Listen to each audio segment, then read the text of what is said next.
Hi friends, இந்த வீடியோவில் இந்திய அரசியலமைப்பில் குடியரசுத் தலைவர் பற்றிய ஆர்டிகல்ஸ் பார்க்கலாம். குடியரசுத் தலைவர் பற்றி சொல்கிற ஆர்டிக்கல் பார்த்திங்கன்னா 52லேருந்து 62 வரைக்கும் குடியரசுத் தலைவர் பற்றியது. ஆர்டிக்கல் 52 பாருங்கள், இந்திய குடியரசுத் தலைவர் ஒருவர் இருத்தல் வேண்டும் அப்படின்னு சொல்கிற ஆர்டிக்கல் 52. ஆர்டிக்கல் 53 பார்த்திங்கன்னா மத்திய அரசின் நிர்வாக அதிகாரம் படைத்தவர் குடியரசுத் தலைவர் அப்படின்னு சொல்கிற ஆர்டிக்கல் 53. ஆர்டிக்கல் 54 பார்த்திங்கன்னா குடியரசுத் தலைவரின் தேர்தல் பற்றிய ஆர்டிக்கல் 54. ஆர்டிக்கல் 55 பார்த்திங்கன்னா குடியரசுத் தலைவரை தேர்ந்தெடுக்கும் முறை பற்றியது.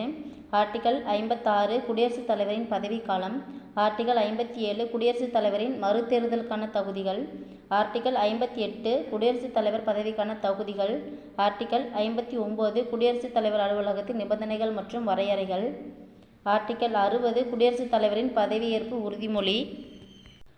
ஆர்டிக்கல் 61 பார்த்திங்கன்னா குடியரசுத் தலைவரின் பதவி நீக்கம் பற்றியது.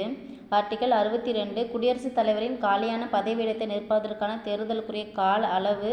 தற்காலிக தலைவராக செயல்படும் நபரின் பதவிக்காலம் பற்றியது. ஆர்டிக்கல் 62.